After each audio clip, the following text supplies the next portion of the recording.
Muy buenas tardes.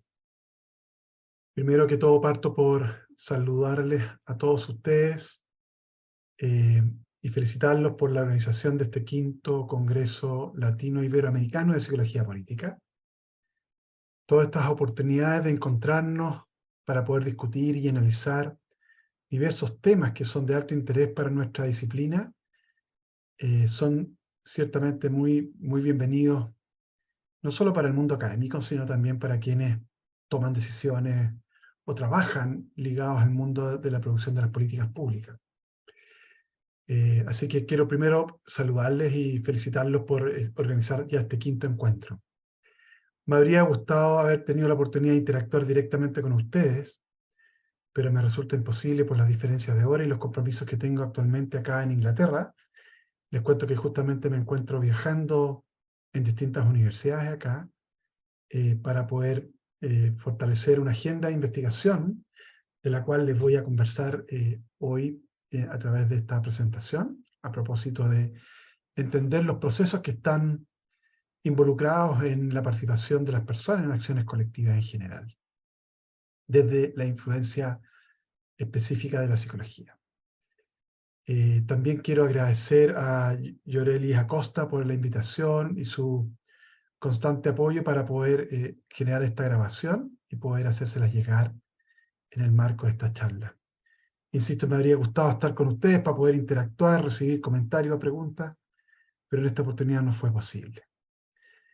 Ya no me acuerdo si les conté, pero les recuerdo, soy actualmente además el presidente de la Sociedad Internacional de Psicología Política, que es una institución a nivel global que intenta justamente agrupar a múltiples disciplinas, la psicología obviamente, psicología social, la sociología, la ciencia política, pero hay muchas otras disciplinas también del mundo de las ciencias sociales que están vinculadas a nuestra organización. Nosotros tenemos la misión de poder difundir el quehacer académico y también aplicado al mundo de las políticas públicas acerca de los fenómenos que nos preocupan en el ámbito de la política desde esta disciplina, desde la psicología esencialmente. Organizamos un evento, desde ya les cuento, el próximo año vamos a tener la conferencia anual en Santiago de Chile, así que aprovecho de invitarles a que puedan hacer llegar sus trabajos. Se van a organizar mesas redondas, presentaciones de panel, artículos, presentaciones individuales, póster. Queremos estimular que mucha gente de la región nuestra participe en este evento que nos permita vincularnos con las organizaciones locales. Así que desde ya están todos muy cordialmente invitados a postular al llamado que se va a hacer para que puedan presentar sus trabajos académicos, que no tengo duda serán de mucha relevancia para potenciar el evento académico, pero también mostrar lo que se hace en la región. Quiero decirles, en general, tiene poca visibilidad a nivel internacional. Por eso este ejercicio de hacer los encuentros, estos congresos, y ojalá participar en estos eventos internacionales, nos abra la puerta para que nuestra región también tenga una mayor presencia en la discusión pública y académica de estos temas que estudiamos, múltiples, por cierto. Bueno, voy a partir ahora, entonces, voy a hacer una presentación que les voy a mostrar en este momento. De paso, les cuento que ustedes pueden acceder a ella. Todo lo que hago y lo que hacemos en realidad en nuestro equipo de investigación es completamente público, abierto. Tenemos acceso a los datos, pero también a las publicaciones, a la información, cuestionarios, todo lo que se ocupa. Yo quiero contarles brevemente lo que hemos estado realizando en un equipo interdisciplinario ampliado en Chile, a propósito de todos los procesos de actitudes, participación y formas de radicalización que han operado antes y después del estallido social en nuestro país. Este es un tema que se ha instalado de la discusión pública, no solo en Chile, sino que también en nuestra región. Y parto por una frase que fue muy importante, y lo menciono a propósito de cómo las retóricas que las autoridades pueden señalar son capaces también de entregar una señal a la población y obviamente gatilla reacciones. Los líderes en general tienen esa posibilidad de incidir mucho más allá de lo que uno se imagina a propósito de sus palabras. Cuán fuerte y cuán importante y cómo son interpretadas. Fíjense, este es un artículo que sale publicado el 8 de octubre, y eso no es menor, por lo que les voy a contar ahora, donde el presidente Piñera, presidente de Chile en esa época, aseguraba que en medio de la América Latina convulsionada, Chile era un verdadero oasis, una democracia estable. Lo dijo a propósito del contexto que estaba ocurriendo de la tensión que había en Bolivia. Si se acuerdan, pero hubo eventos muy contenciosos, muy radicalizados, a propósito de un incremento en los costos del combustible. 8 de octubre. El 14 de octubre y el 16 de octubre ocurre un evento muy significativo en Chile. Y se produce un aumento de 30 pesos del transporte en general, el transporte público en la región metropolitana. La región metropolitana tiene, para que ustedes tengan más o menos 8 millones de habitantes, es un tema sensible. Y un comité técnico que asesora al Ministerio de Transporte da esta recomendación de aumentar los 30 pesos. Y esto de origen a una frase que se instaló en Chile como muy, muy metafórica. No son 30 pesos, son 30 años. Bueno, ese 14 de octubre dio origen a una protesta de estudiantes secundarios, estudiantes de educación básica, media, quienes protestaron en las estaciones de metro de Santiago, saltándose estos torniquetes. De hecho, se generó todo un simbolismo donde los jóvenes hicieron protestas. Sin embargo, el manejo que se hizo de las protestas entre el miércoles, el jueves y el 18, cuando surge el estallido social en Chile, fue probablemente uno de los mayores gatillantes que activó la respuesta no solo de los estudiantes, sino que también de la población. Estas son fotos de cuando llega la policía, que está encargada de lidiar con todos los eventos contenciosos como las protestas, donde para sacar escolares llaman a esta fuerza pública altamente especializada en eventos contenciosos. Viene el 18 de octubre, hay una respuesta masiva, no solo en Santiago, en muchos lados, donde ya no es el grupo de estudiantes solamente, donde se une la población global. Y por tanto, lo que vemos es una respuesta a la percepción de ilegitimidad del uso de la fuerza por parte de la autoridad a través de su policía, y la opinión pública reacciona activando, empoderándose y sumándose de manera muy activa a la protesta social. Sin embargo, eso termina o se mezcla o se combina con eventos muy violentos donde la radicalización se instala como una respuesta frente a la respuesta que tiene la autoridad con la policía y el uso de la fuerza para contener esas acciones contenciosas. Así termina un evento marcado por aproximadamente 75 estaciones del metro fueron violentadas y destruidas literalmente a través de acciones muy, muy extremas, muy radicalizadas en el transporte público. El sábado 19 de octubre, después del 18, en que ocurre este llamado estallido social en Chile, se declara el estado de emergencia y el toque de queda, con el simbolismo de lo que todo eso significaba.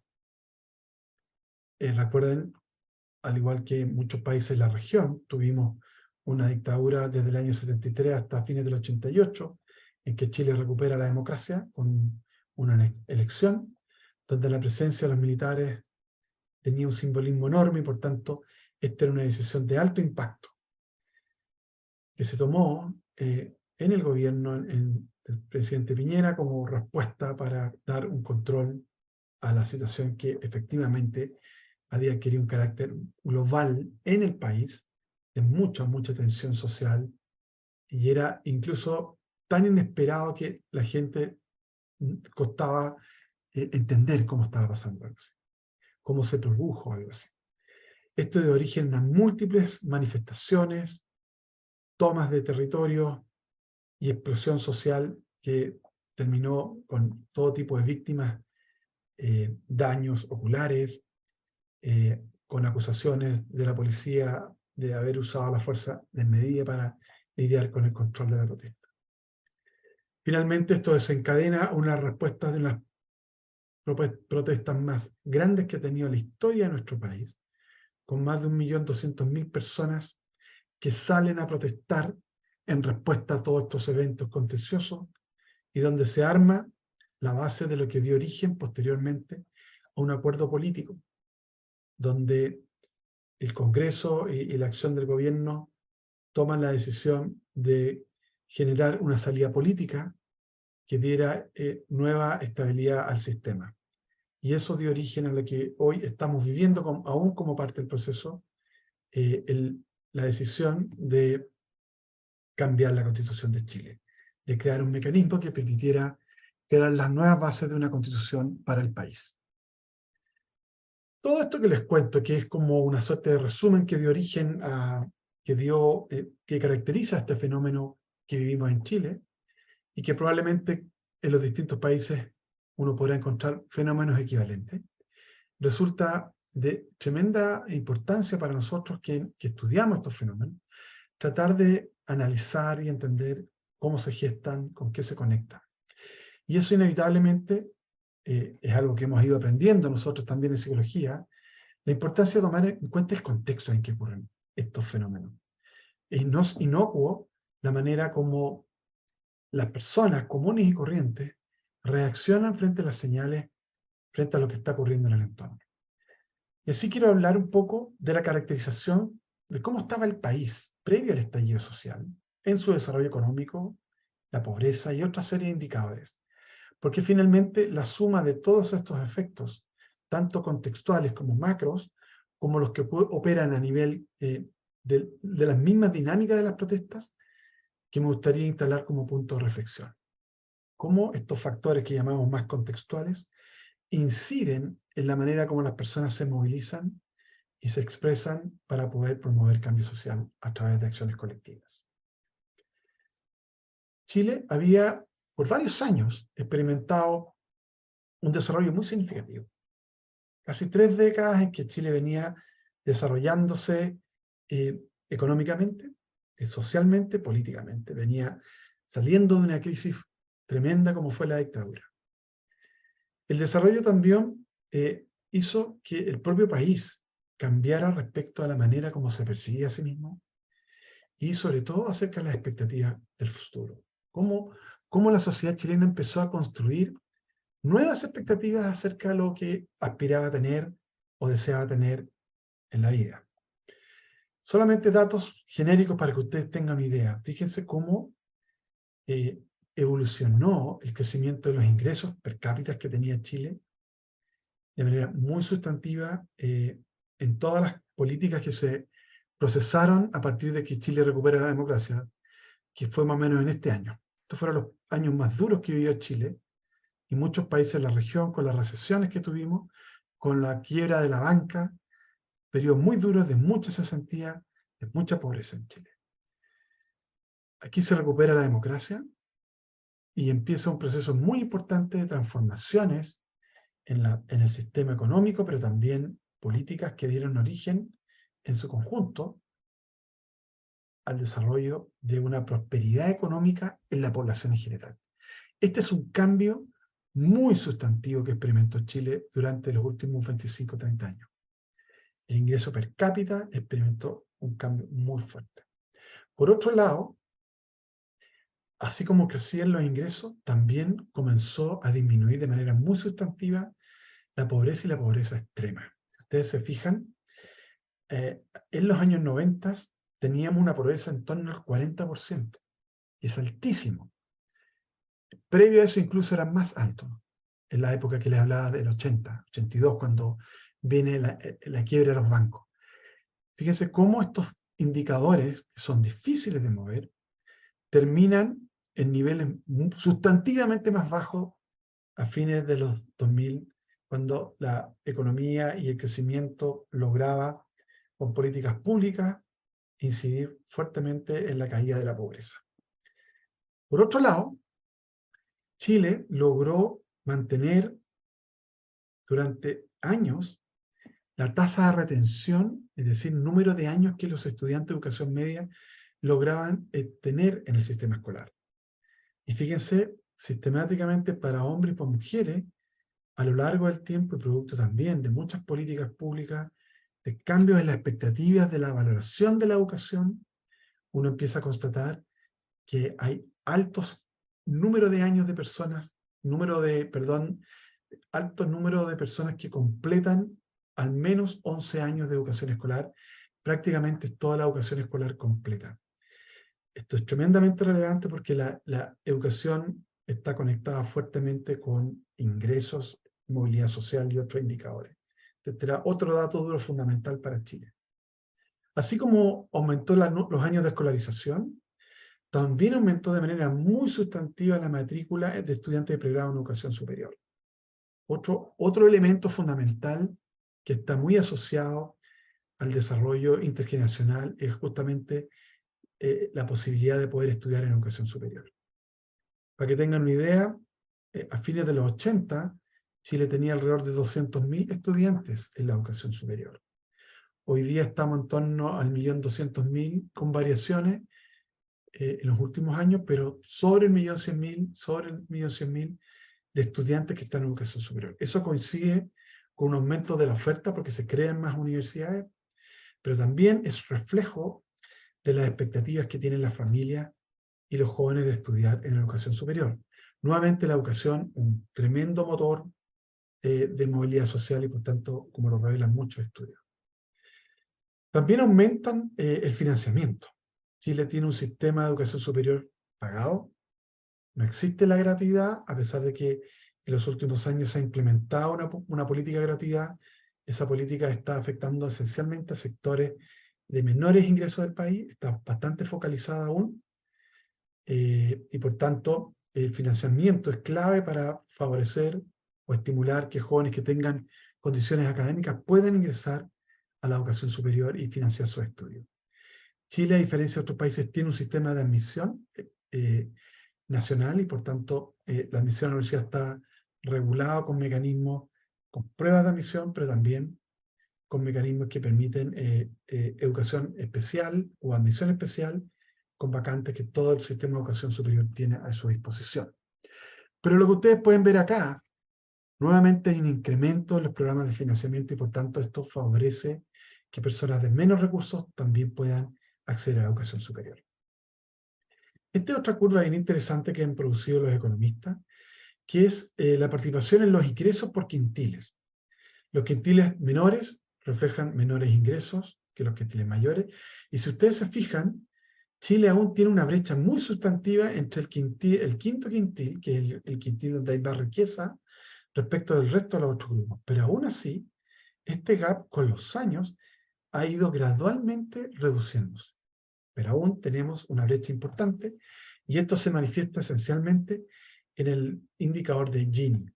Este gráfico no está totalmente actualizado, pero si ustedes se fijan, pasamos de un Gini de 0.56 a 44. Esa caída es muy sustancial. Cuando ustedes lo conversan con el mundo de los economistas, es muy difícil mover el Gini en los países. Por tanto, esto hay que mirarlo de manera muy favorable porque esa brecha, siendo alta aún, ha ido en la dirección correcta. De hecho, cuando Chile ingresa al foro de los países de desarrollo económico de la OCDE, si ustedes se fijan, Chile está acá, está en la zona donde hay mayor niveles de gap o distancia entre los mayores y menores ingresos, medido en el Gini, pero aún así nos estamos acercando a lo que tiene México y Turquía, Bulgaria y otros países. Fíjense, Estados Unidos está aquí con 39 puntos. Por supuesto, estas caídas son, como les digo, difíciles de lograr porque requieren política y muchas acciones de política pública para asegurar estos niveles de reducción del gap o de la discrepancia o de la diferencia entre los mayores y menores ingresos. Por otro lado, otro dato que entregó el Banco Central, que fue muy importante, Este es el nivel o porcentaje que tiene la deuda familiar en ingresos disponibles.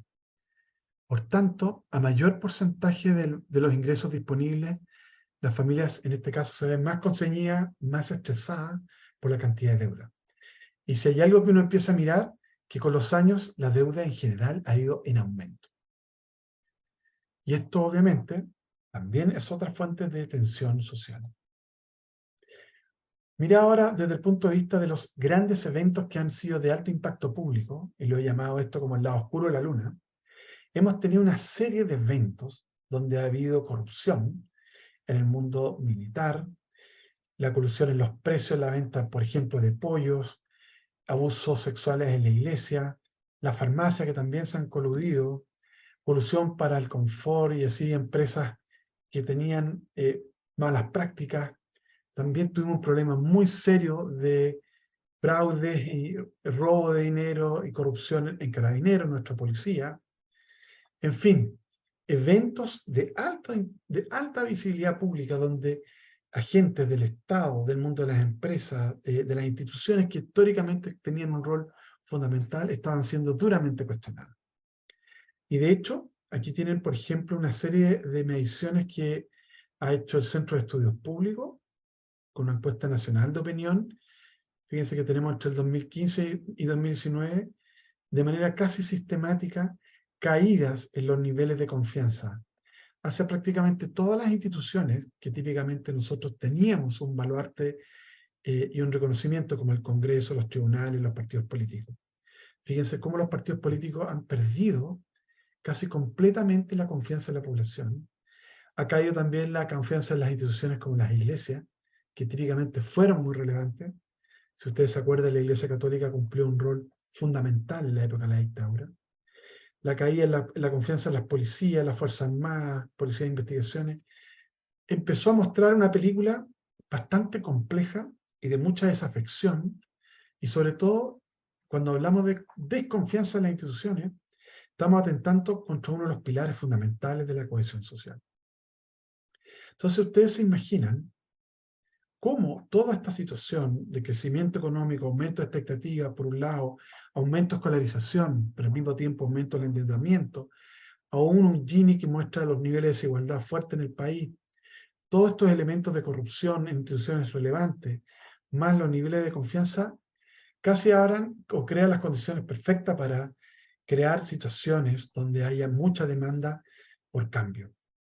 De hecho, las demandas por cambio social partieron hace mucho tiempo. Esto es un ejemplo bien concreto. En 2006, Chile tuvo la primera gran manifestación de estudiantes secundarios, estudiantes de colegio, que reclamaron por la calidad de los establecimientos, la calidad de la educación. Recibió enorme apoyo. De hecho, de este movimiento se construyen posteriormente las bases de lo que fueron los movimientos del 2011. Tremendamente conocidos, yo diría internacionalmente conocidos, donde de hecho ahí participaron nuestro actual presidente, la ministra vocera de gobierno, el ministro de Desarrollo Social, muchos de los actuales ministros que están en el gobierno del presidente Boric fueron en su momento líderes del movimiento estudiantil de 2011, que se gestó ahora en el ámbito universitario. Estos movimientos generaron un cambio muy fuerte en la dinámica política. De hecho, muchos de estos líderes que se instalan y se desarrollan en esa época son electos después miembros del Parlamento como diputados. Pues tenemos un senador del Partido de Revolución Democrática, y después de eso ocurre el cambio más sustancial, tal vez inesperado para ellos mismos, cuando ellos llegan al poder y ganan la elección presidencial con el presidente Boric hace ya un par de años, a fines del 2001. Entonces, uno se da cuenta que todos estos cambios sociales empiezan a demandar modificaciones en nuestro sistema político, en nuestro sistema social, la redistribución de ingresos, crear oportunidades de mejor calidad de vida. Si ustedes piensan, detrás de todo eso está la presencia de los movimientos sociales. Y el estallido social, que partí en esta conversación inicial, es un hito que marca de manera muy sustancial un cambio que viene a instalarse posteriormente, que es el cambio de la Constitución. Les voy a mostrar ahora algunos datos específicos de cómo la investigación que hemos hecho en Chile a través de algunos estudios longitudinales que han tenido como esta particular característica de ayudar a entender cómo cambian las actitudes, la conducta, las posiciones políticas de una muestra de personas que hemos seguido por años a lo largo del tiempo. Son las mismas personas.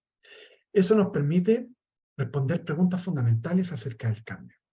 Parto por comentarles el Estudio Longitudinal Social de Chile, se llama ELSOC, que lo hacemos en el Centro de Estudio de Conflicto y Cohesión Social, COES, que es un centro de investigación interdisciplinaria, donde participa la Universidad Católica, la Universidad de Chile, la Universidad Adolfo Ibáñez, la Universidad Diego Portales y otras instituciones, donde hay más de 100 investigadores. Es un centro FONDAP, financiado por la Agencia Nacional de Investigación de Ciencia y Tecnología, la ANIT, que nos nutre de recursos para poder desarrollar investigación.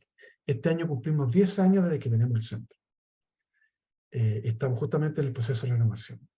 Este estudio que les cuento ahora es un estudio longitudinal, como les decía, y de hecho les cuento que sus datos, sus cuestionarios, están disponibles para cualquiera que quiera analizarlo y procesar información para escribir o orientar sus decisiones académicas. La estructura del estudio, nosotros tenemos 2 muestras que trabajamos, que levantamos en 2 momentos. Al ser estudios longitudinales sabemos que van a haber pérdidas a lo largo del tiempo, se llama atrición. Por eso hicimos una muestra de refresco el año 2018. Estas muestras partieron ambas con una estructura como la que tenemos acá en pantalla, donde elegimos aleatoriamente en estratos definidos con más de 10.000 habitantes. Por tanto, aquí fueron excluidos por diseño todas las ciudades de menores de 10.000 habitantes, y tampoco incluimos acá por un tema de recursos, no por un tema de que no quisiéramos, a las comunidades rurales. Hacer estos estudios son caros, son de alto costo, y por eso tuvimos que inevitablemente poner foco. Elegimos ciudades, dentro de ellas bloques de manzanas, más de 1.000. Dentro de estos bloques elegimos aleatoriamente también, en todas las etapas, a hogares, y dentro de los hogares aleatoriamente a individuos, todos mayores de edad, que vivieran en ese hogar. Y a esas personas las hemos venido entrevistando ya, en este caso, por 6 años consecutivos, en la primera muestra, y aquí llevamos 4, y ahora nos encontramos en este momento licitando la última ola de este ciclo para poder completar ya estos 7 años de medición, insisto, a las mismas personas a lo largo del tiempo. Aquí les voy a mostrar algunos de los datos que tomamos justo, como anécdota les cuento, después del estallido social. De hecho, entrábamos a terreno ese año, en el mismo día de la fecha del estallido social, el 18 de octubre, y lo corrimos un mes. Y eso nos permitió tener la posibilidad de tener datos habiendo vivido ese proceso. Miren, por ejemplo, cómo entre el 2016 y el 2019 se produce un cambio muy sustantivo en los niveles de frecuencia de participación en movimientos sociales, siendo el 2019 el año en que estos movimientos explotan en magnitud comparado con los años anteriores, que se mantenían relativamente estables en torno a un 20%. Ojo, 20% no es bajo en general. Después quisimos ver con qué están conectadas esas cosas. Y aquí nos dimos cuenta que el mayor cambio de participación ocurre entre el 2018 y 2019, donde hay un aumento sustantivo de participación de las personas, y sube este 39%. Se fijan, aquí mostramos que hay aumentos graduales y menores, pero aquí es donde se produce el gran cambio en la participación. Estos cambios estuvieron conectados con factores socioeconómicos importantes. Por ejemplo, quienes más participaron o aumentan su participación se concentran esencialmente en los grupos más jóvenes. Se fijan cómo cae aquí con la edad. Aún así, en torno a un 16% de la muestra de las personas mayores de 65 años aumenta su nivel de participación, pero fíjense los jóvenes. Jóvenes entre 18 y 29, que son típicamente el corte que hacemos para distinguir a la juventud, pero también entre 30 y 49 años hay una porción bien significativa de personas. Después, cuando lanzamos su posición ideológica, hay una alta concentración o mayor concentración en personas de izquierda, seguidos de centro y de derecha. aún así hay movilidad, hay movimiento y participación en menor proporción, a pesar de que los movimientos normalmente han estado conectados con acciones más orientadas a movimientos progresistas que conservadores, pero también hay movimientos conservadores.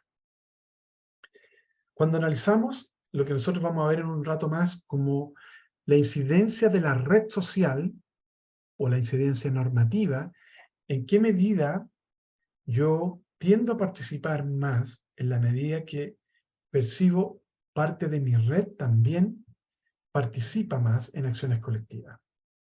Si ustedes se fijan, a medida que aumenta la participación de los amigos en movimientos sociales desde nunca o casi nunca a muy frecuentemente, también hay un aumento de la proporción de personas que dice que participan en los movimientos sociales. Es decir, los mayores niveles de aumento se constatan cuando uno percibe que su propia red de amigos también participa en los movimientos sociales. Eso es lo que nosotros llamamos la red de la incidencia normativa, ver que otros relevantes a uno se motivan y participan. Por tanto, su conducta señera o me guía a mi propia conducta. Es una importante relación entre la propia conducta y la norma que se deriva de la participación de otros. Aquí medimos la rabia y el miedo hacia los niveles de seguridad y costo de la vida en Chile. Esto es muy consistente con lo que yo les mostré al inicio de esta presentación. Mucha rabia por el nivel de desigualdad, por el costo de la vida. También hay malestar contra quienes se manifiestan de manera violenta. Rabia hacia el actuar de Carabineros. Esto es un elemento muy fundamental porque lo vamos a conectar con lo que la literatura muestra acerca de la rabia y de su vinculación con la legitimidad del uso de la violencia, dependiendo del actor de Carabineros. Pero también hay emociones como el miedo y el miedo al temor a cómo actúa Carabineros. Si se fijan, aún así, los niveles de rabia son muy altos. En general, aquí disminuyen, pero aún así, comparados con estos grupos, pero aún así son extremadamente altos. Por otro lado, la frecuencia de participación también se conectó con las emociones. La rabia ha sido vista en muchos modelos como un energizante de la participación en acciones colectivas, en protestas. Si ustedes se fijan, aquí tiende a aumentar la participación desde a veces o frecuentemente en mayor presente, especialmente cuando hay mayor rabia hacia los niveles de desigualdad o hacia los niveles de costo de la vida. O sea, la emoción que produce percibir estas inequidades moviliza a las personas. Cuando vemos los niveles de rabia hacia Carabineros, también moviliza a las personas. Y el miedo, si bien el miedo es cierto que es una emoción que tiende a evitar la participación, y por eso, si ustedes se dan cuenta, prima que las personas participan casi nunca o nunca en mayor proporción cuando hay miedo.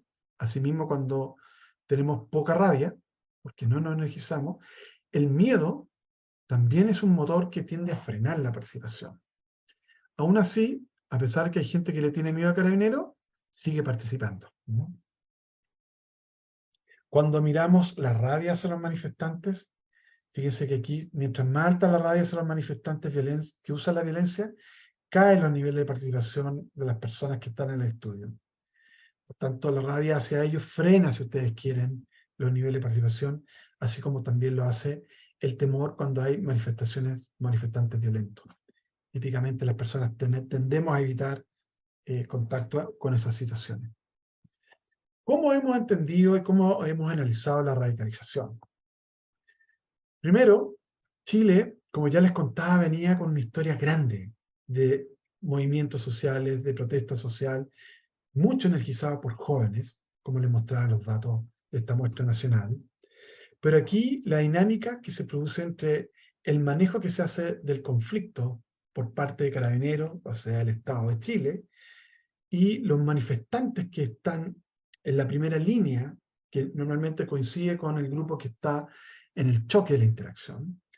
Eso es una foto típica de lo que nosotros mirábamos la primera línea en la Plaza Baquedano en Chile, hoy día conocida después del estallido como la Plaza Dignidad, y el rol de Carabineros. Lo que la literatura muestra, que cuando se produce esta dinámica, inevitablemente se crea la idea de que hay nosotros y un ellos. Por un lado, Carabineros, con esta estructura militarizada, tiene la función de poder disolver, parar, frenar, como ustedes quieran, la protesta social. Por otro lado, esta primera línea que aparecía en las protestas, fíjense que aparecen con sus propios escudos, sus propias protecciones, lo que aspiraban era a proteger la protesta social. Por cierto, Carabineros actuaba cuando percibían que esto se radicalizaba a la medida que Carabineros interactuaba con ello a través de carros de bombas lacrimógenas o agua. Entonces, esto realmente produce una dinámica intergrupal de la cual es necesario entenderla, porque eso explica que el manejo que haga la autoridad a través de la fuerza pública y la manera como se perciba eso, va a ser gravitante para promover dos fenómenos. El que pasa en la misma protesta, pero también el que pasa en la opinión pública. ¿Y cómo es esto? Primero, como les decía, el manejo que las autoridades políticas hacen de las demandas de quienes protestan puede tener un impacto a nivel de tanto del apoyo y en la disposición a llevar a cabo acciones más radicales. Esto es muy interesante porque la opinión pública, que puede no estar involucrada en la protesta misma, puede dar mayores niveles de apoyo o mayor disposición a radicalizar la acción en respuesta a esa forma de intervenir. ¿Qué es lo que ha mostrado la literatura? Que el uso desproporcionado o indiscriminado de la fuerza por parte de la policía, que busca dispersar la protesta social, lo que hace estimula que muchos que protestan lo perciban como un actor ilegítimo, contra el cual obviamente hay que luchar. Los grupos más radicales son percibidos entonces como una parte integral de la manifestación, y eso produce un cambio en la norma que guía las conductas de la respuesta a este conflicto. Por tanto, el apoyo de las instituciones o de la opinión pública se deriva también de la manera en cómo la protesta es manejada por parte de la policía. Así, aumenta la legitimidad de la acción más radical como una respuesta a la forma en que Carabineros o la policía normalmente maneja estos eventos. Por eso se la confronta, se ocupan espacios públicos y muchas veces termina dañando la propiedad. Hay una dinámica entonces que se empieza a establecer. Quienes no participan y son más bien testigos de esto, también pueden apoyar el uso de la violencia contra la policía, cuando perciben que esta autoridad restringe al derecho a protestar y se identifica como los que provocan los actos de violencia. Esto, por cierto, puede estar mediado por las imágenes, videos que circulan en redes sociales que revelan justamente el uso indiscriminado de la fuerza por parte de la policía. Y esto también legitima más la acción violenta. En otras palabras, la escalada de violencia involucra a quienes protestan y a la policía. Y por tanto es una dinámica intergrupal.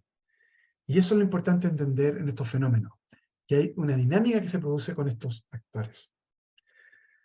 Por último, me acerco a la última parte de la presentación, que quiero poner foco especialmente en la socialización y en el rol que tienen las normas para guiar la conducta en la protesta social. ¿Qué sabemos de la socialización política? Mucha investigación se ha hecho para mostrar justamente que la transmisión intergeneracional, padres, madres a hijos e hijas, ocurre en la familia.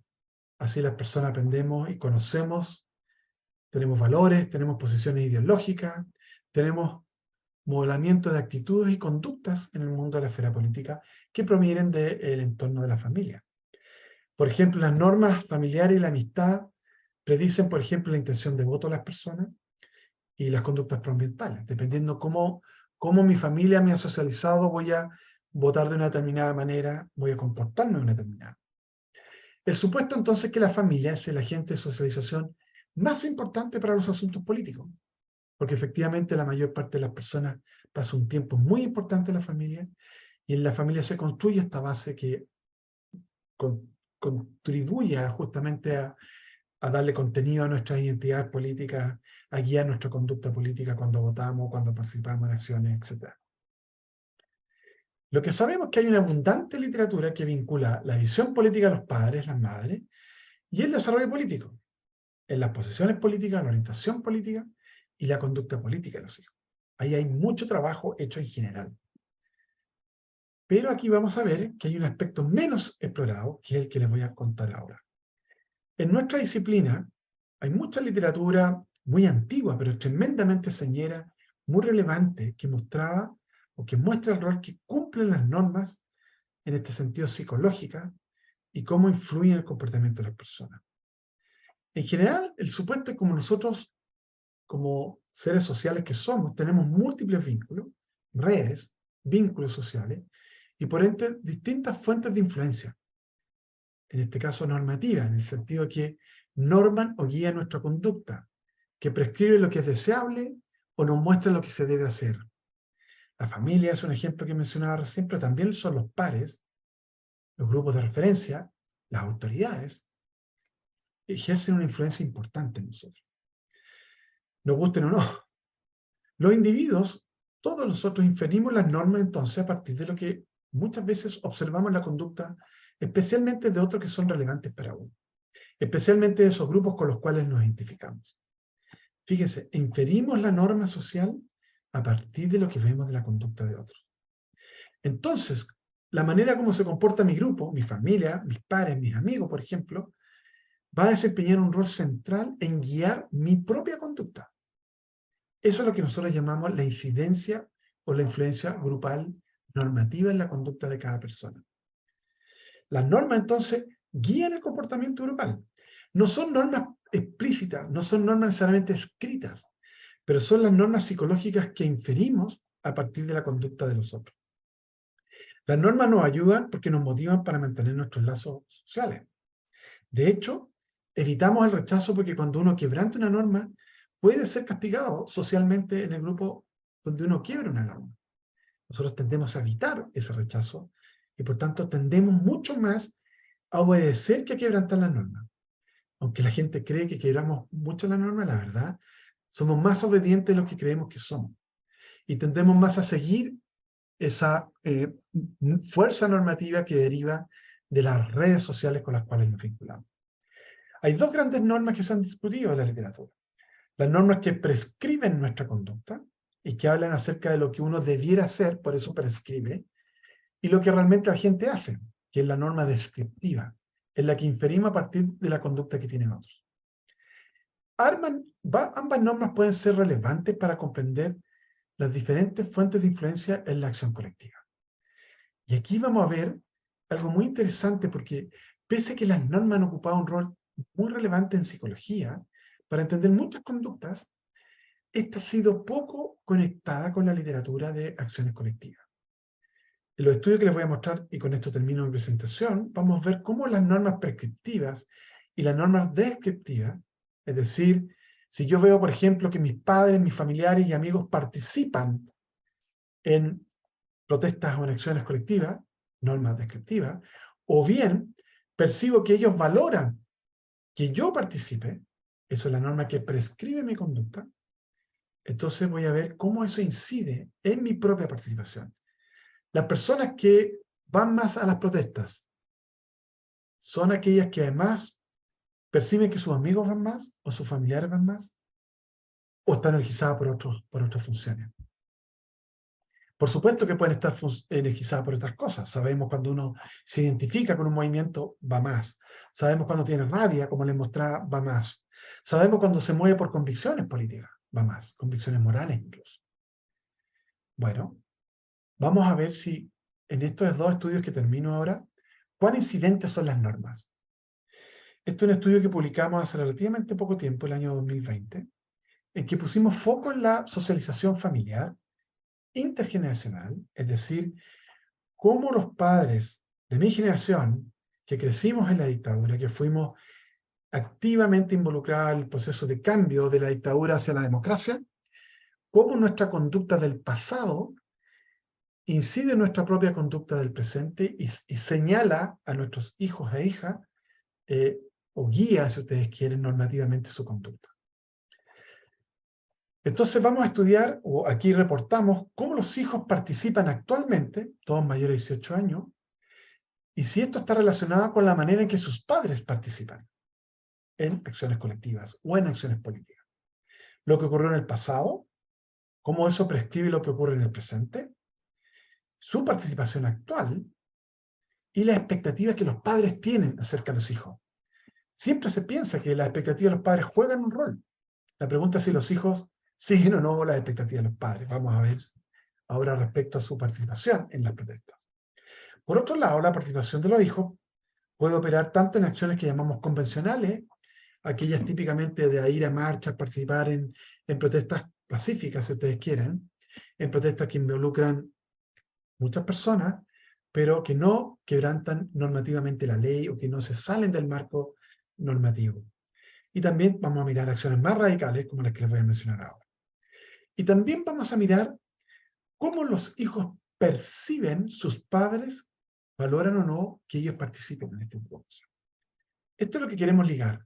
Si la experiencia de los padres incide en la participación de los hijos.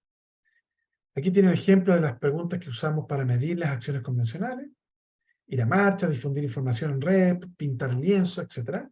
O más radicales, como participar en barricadas, bloquear calles, toma de universidades, romper edificios, confrontar a carabineros, etc. Estos son ejemplos de estos sistemas. Veamos entonces qué fue lo que encontramos. Lo que aparece aquí en las cajitas azules es la conducta de los hijos, ¿ya? Donde hay una línea continua, marcada y gruesa, indica que hay un efecto significativo, y donde hay líneas discontinuas, que no hay efecto. En lo rojo, en las cajitas rojas van a aparecer los efectos de los padres. ¿Qué es lo que vimos? Los padres guían su conducta en función de lo que ellos ven otros hicieron en el pasado. Por ejemplo, los padres participaron en acciones políticas contra la dictadura a la medida que sus familiares y amigos participaban. Y mientras más ellos participaban, más inciden que hoy ellos participen en política. Esto es el efecto de la misma persona a lo largo del tiempo. Esto es lo que estamos modelando acá. Padres más activos en el pasado, que vieron amigos participar, siguen siendo más activos en el presente. Estas formas de participación pasada y presente inciden positivamente en las expectativas que ellos tienen acerca de sus hijos. Por tanto, mientras más participan hoy y en el pasado, eso predice que estos padres tengan altas expectativas de participación de sus hijos. La pregunta es si lo que quieren los padres y si la conducta de los padres incide o no en la participación que declaran tener los hijos. Este estudio entonces hizo un análisis de las diadas, hijos y sus correspondientes padres.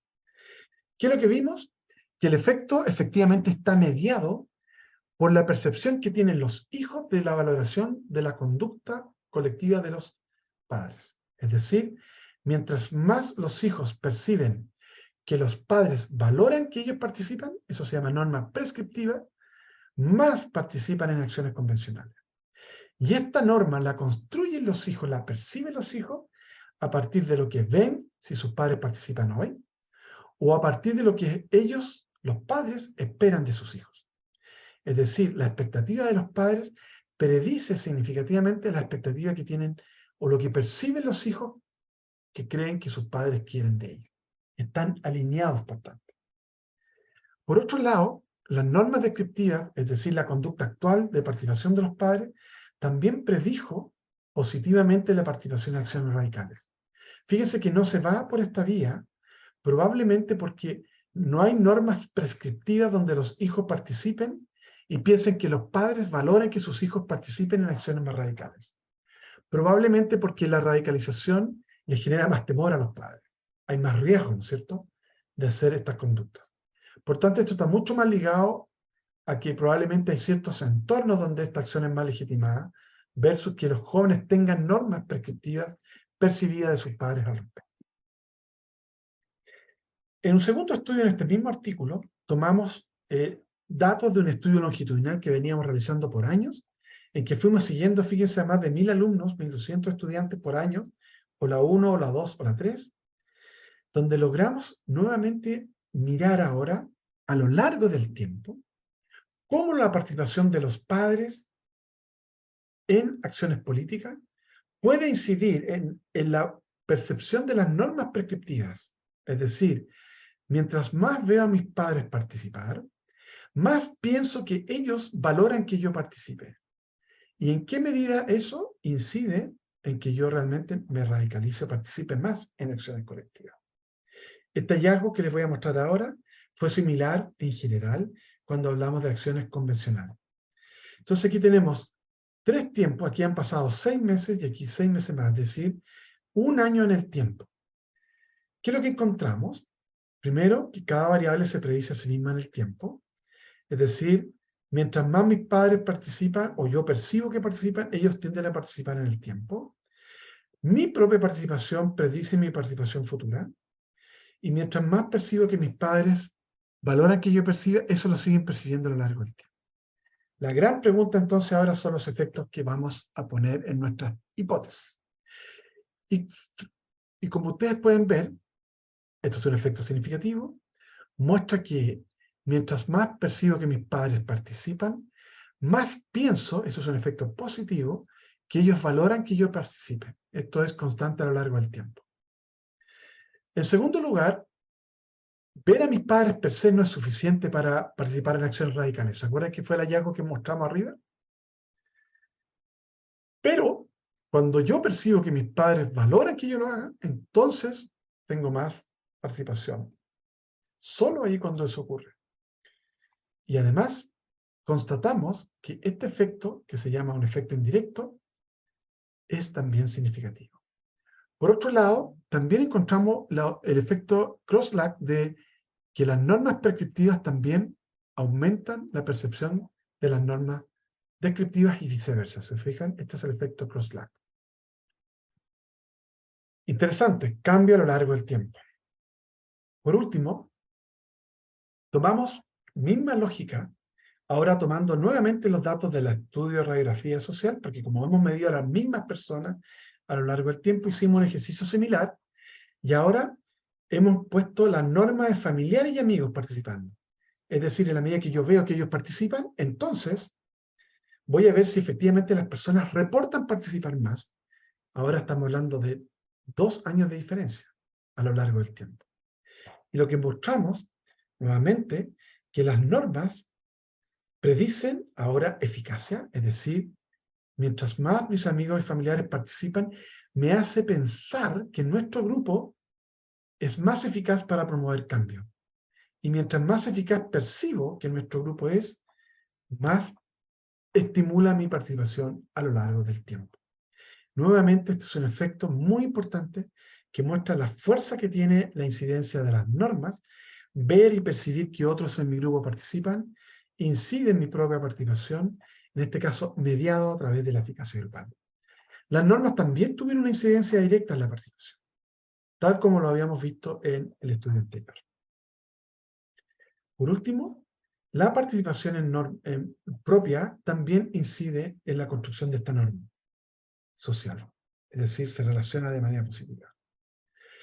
Sumando todo esto, entonces, la acción colectiva y cambio social es un fenómeno que perdura en el tiempo y tenemos que tener clara que este fenómeno está aquí para quedarse. La ciudadanía se está expresando de manera muy común a través de acciones sociales. Tiene que ver con desarrollo de expectativas incumplidas, está vinculada a los temas de desigualdad, la percepción de injusticia, la desconfianza en las instituciones que clásicamente le han dado la base a las democracias, como los gobiernos, los partidos políticos, los parlamentos, el sistema de justicia, las policías, las instituciones como la iglesia, sin duda juegan un rol importante. El miedo a la vulnerabilidad y la incertidumbre, el desempleo, el ingreso, las deudas, todos estos temas que les mencionaba, también son parte del contexto social que están vinculados a todo esto que hemos llamado muchas veces el malestar. El desprecio por el abuso del poder, la colusión, las instituciones públicas, cómo se deteriora, si ustedes quieren, las bases de lo que normalmente hablamos en la cohesión social. Bueno, esto puede dar origen también de manera muy importante a fenómenos que están vinculados a la radicalización. Aquí ya hablaba del manejo de la policía y de cómo eso podía incidir en esto que hablaba de la dinámica intergrupal. Entender que estos fenómenos propios de la protesta misma, la manera como se producen y cómo se articulan en torno a la fuerza que se ejerce para controlarla, puede hacer una tremenda diferencia en los resultados que producen la radicalización. El estallido sin duda fue un gran driver que impulsó la acción convencional y colectiva, tanto convencional como radical. Todos los indicadores se dispararon. Pero también les he mostrado con alguna evidencia que las normas descriptivas, la conducta de los miembros de mi grupo con el cual me identifico normalmente, y aquellas que son prescriptivas porque son marcadoras de lo que es deseable que ocurra, también han sido importantes para predecir la conducta colectiva de la participación. Esto incidiendo tanto en la dimensión intergeneracional y en el rol que juega la familia y los amigos cuando participan en acciones de protesta. La pregunta es si esto es específico de nuestra cultura, específico de nuestras propias experiencias colectivas en Chile. Tiendo a pensar que estas normas, por ejemplo, operan a nivel mucho más global. Les voy a mencionar, por ejemplo, cómo esto se está transformando cada vez más mediado a través de las redes sociales. Y aquí veamos, por ejemplo, cómo operan. Probablemente ustedes se van a acordar de este movimiento que surge justamente en Chile, Un violador en tu camino, que es una propuesta, una presentación que hace un grupo de mujeres que, fíjense, se irradia en todo el mundo, en distintos contextos, en España, en Francia, en París, en Londres, donde miles, literalmente miles de mujeres hacen una protesta social referida al gran problema que existe de el maltrato, abuso, discriminación que tenemos como sociedad que lidiar todo el tiempo, porque todavía este tema de la equidad de género y la igualdad y reconocimiento de derechos no ha logrado ser, o no ha logrado toda la atención que requiere en la opinión pública. Miren cómo el día 8M a nivel internacional se irradia en todos los países. Lo que uno puede observar que efectivamente hay una incidencia normativa, si ustedes quieren, de la influencia que tiene muchos movimientos sociales como conductas globales en otros grupos, en otras culturas. Por tanto, tenemos que poner atención al rol que tienen las normas y tratar de entender cómo ellas operan, porque así como emergen estas normas en los contextos grupales, también pueden cambiar las normas. Y a propósito de lo que mencionaba, de la demanda de los grupos feministas y de todo el movimiento feminista en general, que justamente demanda nuevas normas que hoy día debieran operar y guiar la conducta en la relación entre hombres y mujeres y en todas las formas de diversidad sexual, justamente asegurando que los grupos son reconocidos y valorados y que eso no se transforme en una fuente de tensión social. Piensa en las protestas en Hong Kong o la experiencia que se vivió en Estados Unidos con la muerte de George Floyd y el movimiento Black Lives Matter. Todo eso tiene una incidencia importante y va dando una señal normativa de cómo los cambios sociales también operan a través de la acción colectiva. Desde ya le agradezco el tiempo, me alargué un poco más de lo que habría deseado, pero aquí les dejo esta presentación, le voy a mandar a Yoreli el PowerPoint para que quienes quieran lo puedan descargar. Les deseo lo mejor en este quinto Congreso Ibero-Latinoamericano de Cirugía Política. Un gusto saludarles y les recuerdo, el próximo año en Santiago de Chile, en julio ya les haremos llegar toda la información, será el Congreso de Psicología Social, el Congreso de Psicología Política Mundial en nuestro país, acá en la región latinoamericana. Que estén muy bien, éxito en su conferencia. Muchas gracias.